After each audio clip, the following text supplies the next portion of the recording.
Bismillahirrahmanirrahim. Assalamualaikum warahmatullahi wabarakatuh. Bismillah walhamdulillah wa syukrulillah ala salamati fadlam minallah. Wassalatu wassalamu ala rasulillah alladzi la nabiyya ba'dah wa la hawla wa la quwwata illa billah, amma ba'd. Qala Allah Ta'ala fi kitabihil karim, a'udzu billahi minasyaitonir rajim, bismillahirrahmanirrahim. Wal yakhshal ladzina law taraku min khalfihim dzurriyyatan bi'afan khafu 'alaihim. Al-ayah. Dewan juri yang arif dan bijaksana, mudah-mudahan Allah panjangkan umurnya, amin. Sehatkan jasmani rohaninya, amin. Ditambah rezekinya, amin. Dan ditambah istiqomahnya. Ada yang jawab ditambah istrinya. Hadirin yang dimuliakan oleh Allah, sebelumnya marilah kita panjatkan puji syukur kehadirat Allah Subhanahu wa Ta'ala yang telah memberikan rizki kepada kita semuanya, sebagaimana Allah telah menciptakan wanita-wanita yang romantis, yang bulu matanya tipis-tipis bagaikan semut yang berbaris-baris, yang senyumannya manis membuat iman semakin tipis, yang dulunya tinggal di Prancis sekarang tinggal di Bengkalis karena tergoda rayuan-rayuan iblis. Mudah-mudahan semuanya yang hadir di sini tidak termasuk wanita-wanita yang materialistis. Allahumma Salawat berbingkiskan salam mudah-mudahan tetap tercurah limpahkan kepada baginda Nabi Muhammad sallallahu alaihi wasallam, seorang pahlawan yang tak pernah makan bakwan, seorang proklamasi yang tak pernah pakai dasi, seorang proklamator yang tak pernah pakai motor. Mudah-mudahan kita semuanya termasuk umat Nabi Muhammad sallallahu alaihi wasallam. Amin amin ya rabbal alamin. Hadirin yang dirahmati oleh Allah, inna yadi suban amrul ummati wa fi aqdamiha hayatuha. Di tangan pemudalah terdapat urusan umat, dan di kaki pemudalah tergantung urusan umat.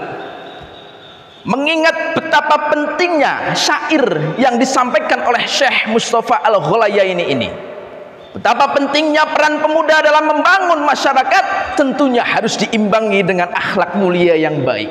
Maka dari itu, izinkanlah kami menyampaikan khitbah dengan judul peran pemuda dalam mengarifi kebudayaan lokal di tengah modernitas zaman melalui akhlak mulia yang baik.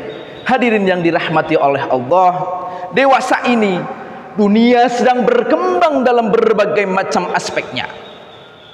Begitu juga dengan kebudayaan yang begitu mudahnya menjalar hingga ke batas-batas wilayah. Saat ketidakjelasan mewarnai kehidupan sehari-hari, saat itulah identitas menjadi hal yang paling dicari.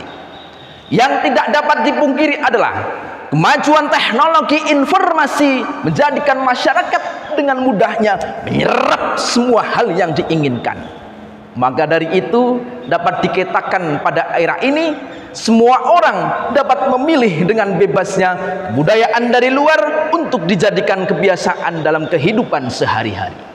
Hadirin yang dimuliakan oleh Allah, kondisi seperti ini bukan hanya menimbulkan dampak positif bagi kemajuan masyarakat, namun juga dapat menimbulkan dampak negatif, khususnya dalam eksistensi kebudayaan lokal yang selama ini kita anggap sebagai jati diri sebuah bangsa.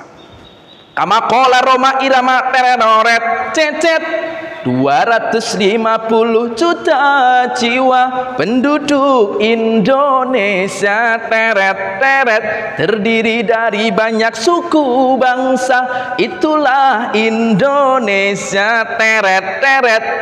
Hadirin yang dimuliakan oleh Allah, menurut Badan Statistik Nasional menyebutkan bahwa jumlah pemuda kurang lebih di Indonesia adalah 64,92 juta jiwa. Disinilah tugas kita sebagai pemuda yang banyak akan potensi.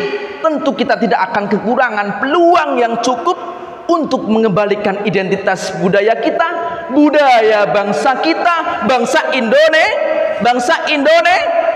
Indonesia.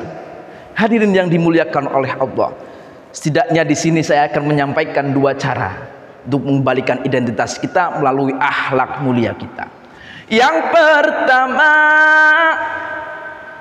kita harus mengingat sejarah-sejarah zaman dahulu. Bagaimana perjuangan-perjuangan para pendahulu kita, para pejuang-pejuang kita yang memperjuangkan dan mempertahankan identitas budaya-budaya kita. Zaman sekarang kita tidak perlu lagi mengangkat bambu runcing kemudian melawan penjajah. Yang terpenting saat ini adalah kita melawan keegoisan dalam diri kita masing-masing. Kita juga harus mengingat perjuangan-perjuangan para wali zaman dahulu yang memperjuangkan budaya-budaya kita supaya dikenal oleh modernitas zaman melalui budaya-budaya dengan bumbu-bumbu Islam.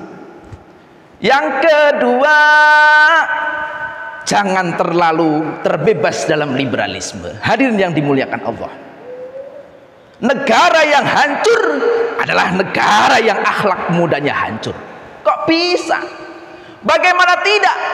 Pemuda-pemudanya yang pergaulannya bebas, pemuda-pemudanya yang terlalu berfoya-foya, pemuda-pemudanya yang terlalu bermalas-malasan, hingga ada ungkapan kecil dimanja, muda foya-foya, tua kaya raya, mati masuk enak tenang.